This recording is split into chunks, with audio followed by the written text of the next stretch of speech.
Hello! I am going to be doing something completely different tomorrow. I've never done anything like this before, so this is going to be new.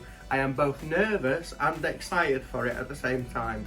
You know, I'm getting taken out of my comfort zone for this. However, tomorrow I will be going live on Twitch from 12 o'clock until 12 o'clock, 12 hours, doing it all in the aid of charity. I'll be doing a gaming stream event. There'll be loads of different games on there, from Jackbox, Among Us, Fortnite. We'll be playing the Doctor Who version of Fortnite. There's the Doctor Who game, Grand Theft Auto, Walking Dead, and just all sorts of shenanigans going on. But yeah, I'm doing it all in the aid for a place called Retina UK. Now what they are is they are really, really helpful charity out there. They help people with, I think I'm saying this right, hereditary sight loss. I think I've got that right. But yeah, basically what they do is they support people with sight loss, you know, conditions that they were born with. Now, Wynston is my best friend. He's been on my channel for ages now, since I started back in 2017. And he was born with it, but I know that this charity has helped him out so much in the past. But I'm not going to bore you with me talking. I am going to push you over to Wynston, and he's going to tell you more about it. So here you are.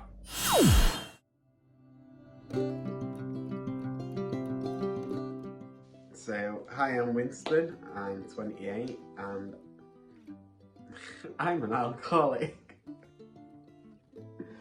No, right, okay, let's be serious.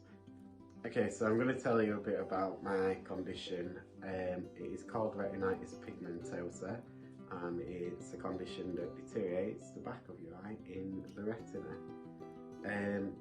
The symptoms that I struggle with are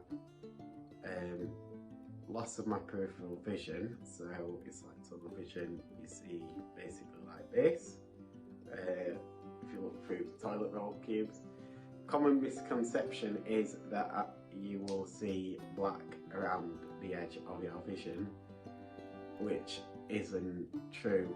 I just see my vision for what it is, and this is why I just thought my eyes were always the same. So, in a way I normally explain this is, imagine if I told you that you could actually see behind your head, and you were like, oh, I can see behind my head? And you know, that's what people like telling me. They're like, oh, but I'm stood in front of you, I can see all of you. When I'm looking at someone, all I see is like the face. So first time I first meet them, I'm like looking them up and down like this, you know, and they probably think I'm like checking them out or sizing them up, ready to start a fight. The next thing that affects me is nighttime and dark places. I struggle to see anything at all other than like the sources of light. So to explain that would be, imagine you're walking down the street at night, you can see the street light is on, but you can't see what it's lighting up. What I also say is like going to a nightclub, put on like 3 pairs of the darkest sunglasses you own, and that is similar to how I go around when it comes to night time, so it's very difficult to navigate.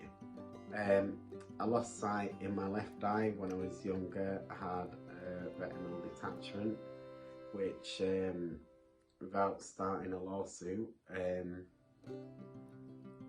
think I lost that from being bullied. Essentially, a kid at my school, when I was 12 or 13, put my head between a door and banged it against my head. Yeah, so that wasn't great. As you can imagine, I already had limited vision. So now I have all these things going on, but I can't see in my left eye. All I can see is light and dark, but my brain's trained itself just to use this eye and ignore what this one's saying.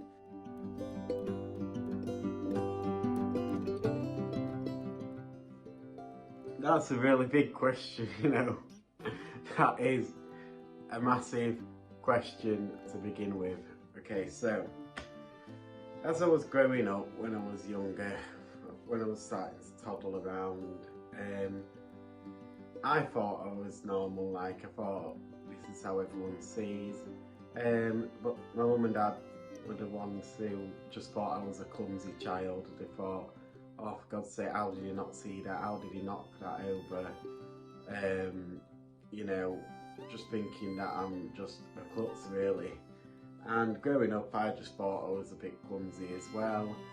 And it wasn't until the thing I noticed the most when I was growing up is I used to play football after school.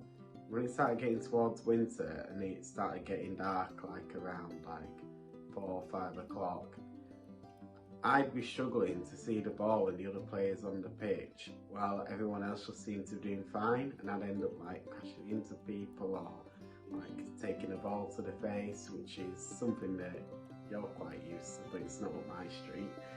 And basically I just sort of thought I was just clumsy, and you know, it wasn't till several trips to the opticians that I've been going since I was a kid. Like I'd had glasses for like looking at the board and whatnot, but my mum and dad were insistent that there must be something wrong with my eyesight, and there came a new optician who said, yeah, I'm going to send him to a specialist. I went to a specialist and said, yes, I think he's got RP. And that's where my appointments in hospital came in. So going back, it has been a struggle, especially the early years, just thinking that I'm clumsy and just a bit of a mess, really. It's been challenging growing up, you know, at school. After I came out, well, just told people about my eye condition. Some people were more supportive, and others just took advantage of it. I got bullied a fair bit at school, but at the same time I had a lot of support from my friends and teachers as well, even though it was something on the teacher side they weren't used to. Like nowadays there's so much better technology to assist people with my eye condition than there were when I was at school before. That used to just get blown, like writing would just be blown up on a scanner. I'd have A3 pieces of paper like this, but all my lessons, like on my worksheets, would be like that, which was good, but it made it very pixelated at the same time, and it was like a lot harder to carry around. So I always sit at the front of the class, and I did quite well at school. I'm pretty happy with how my education came out, but on the social side my eyes were taken advantage of, and I was bullied and got into a few fights about it, which sort of drove me towards trying to find an escape. So from that, my dad took me on this disability sports day. He was doing athletics, and I found that I got quite good at it. Like I did 100 and 200 metres and long jump, and I did well in that. I went to a few big national competitions with it, met like-minded people with other disabilities, and it really opened my eyes to all these other people who were also struggling, but they're not letting their disability rule them, and it completely changed my mindset when I was around 15, 16, using sport as a way to just prove mainly to myself that yeah, I might be partially sighted, but I can do this. Like I'm capable, and it's helped me over the years become more independent. Like I am quite an independent person now. I'll only ask for help if I need it. I don't like people pandering over me, as far as that goes. Whereas I think if maybe I didn't have this eye condition, I might not be the same person. I might not have gotten into sport and becoming as independent as I have been now, and so many things that I see others taking for granted.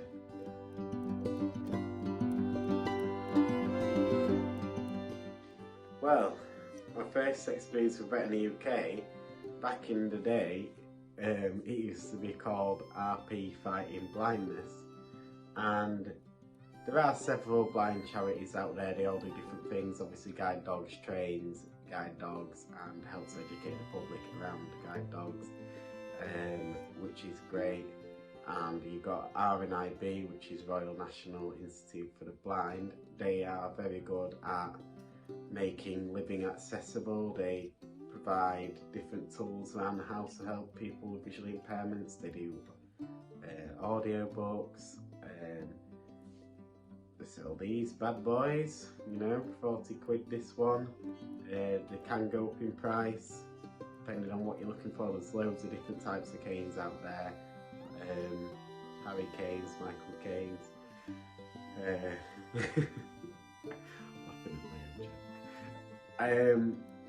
So that's another one. Retina UK is more research based in trying to find a cure for my eye condition. They and other retinal eye conditions. So the retina is a bit at the back of your eye that detects light and colour, and as it deteriorates, you end up, in my case, I lose my peripheral vision, so I can see my hand here.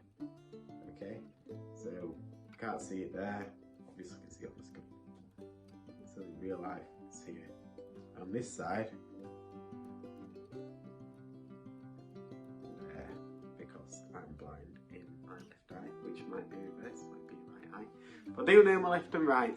So anyway, back to the point. Retina UK are sort of funding for the research into curing any retinal eye condition. With mine at the minute, promising news on my last hospital visit, they're looking into gene replacement therapy, which is my condition is caused by a faulty gene in my genetics that does deteriorate the back of my eye.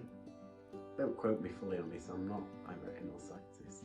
But essentially what they would do is replace that faulty gene with the good gene, which everyone should have, and it should stop my eyesight getting worse, because currently it deteriorates over time, and they're estimating about 40s I could lose my sight. So I'd be so happy if I could just keep my sight as it is now and not lose it in the future, you know, which I don't think that's a big ask. So that's why we're trying to raise money for them, so that we can get this rolled out then, and they can help other people with different retinal eye conditions, which I imagine not many people know exist, but it can happen to anyone. That I'm in a group and there's people who have been driving all their lives and they get to 50 and then they get diagnosed with RP and they have to lose the licence, which I imagine that's awful because they've had that freedom. In my case, I've never had the freedom of being able to drive myself around. I've always just had to live with it, and I just be nice to help others, you know, make the most of life, because you only get one unless you're a cat.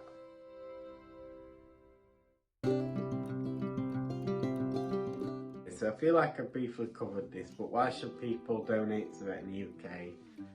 Help people like me. If you don't like me, there's other people that aren't like me that you might like, and just help us to keep our eyesight, or who knows, in the future might get some back. Seeing is definitely a thing you take for granted. There's a lot of your freedoms get taken away when you struggle with any sensory disability. In my case, it's mobility, moving around.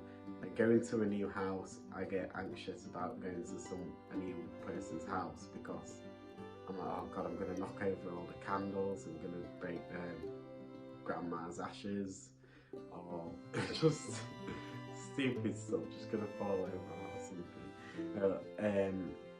Retina UK are amazing. Like, the money they've made so far, they've advanced so much in their technology that they've come up with this gene replacement therapy, and there's scientists all over working on it, and they're on the third stage of trials now with this gene replacement therapy, so they're so close to getting that final push really, so I can keep my eyesight, which is honestly, like I say, when I was younger, it's something I never imagined happening. Like, I just thought I was going to lose it, and now there's this like glimmer of hope. Yeah, and I just I can't imagine anything worse than losing my eyesight, to be honest. But let's not dwell on that. So I just want to be able to see. That's all. And like everyone else out there who's struggling, there's kids who've got it. Like my cousin who's younger, he's had to grow up with it, and I know he hasn't had it easy. I always try to support him as well, so it's not just nice to get a bit of outside support from everyone. So there you go. Hopefully you know a bit more about what all the charity's about and what they can do. But yeah, this is all in the aid of them. You know, like they do provide excellent care, and I'm fully aware of that because Wynston has told me. But I just wanted to give something back to them because, you know what, they don't get government funding. It's just through events like this. So if I can get your support on this, that would be great. The goal is to raise £250. I know that money will help them out, and actually I've not even done the stream yet, but we've already, at the time of filming this video, I've raised, I think, £80, which is great. I'm really happy with that, you know, like it's not even happened yet, but I've already got some support out there. So if we can do £250 or hopefully more, you know, it's just, it would massively help them out. So let's all do something together. This is completely different, and once again, I'm completely taking myself out of my comfort zone. I won't even be able to pick my nose for 12 hours because you'll all be watching, unless you join in. But yeah, there you go. The details for the stream will be on the description. I'll post that in there. It is free to join. You just got to set up an account and you can talk to us whilst we're doing it, and it all appears on screen. And I will be playing tons, absolutely tons of multiplayer games where you can actually play along as well. So it'll be a really nice opportunity to just spend the day with me, spend the day with a couple of my friends as well. They'll be chipping in and out. I don't know how it's going to work because I've never done it before, but they're directing me, and I'm just, yeah, I'll go for the ride. But yeah, 12 hours. Please join me, and before I go, I'm just going to show you a quick trailer, what I released a few weeks ago, just reminding you of what we've got to come. So yeah, I hope to see you tomorrow, 12 o'clock in the midday, till 12 o'clock at midnight. Yeah, there you go. I'll see you soon, guys. Hope to see you there. Bye!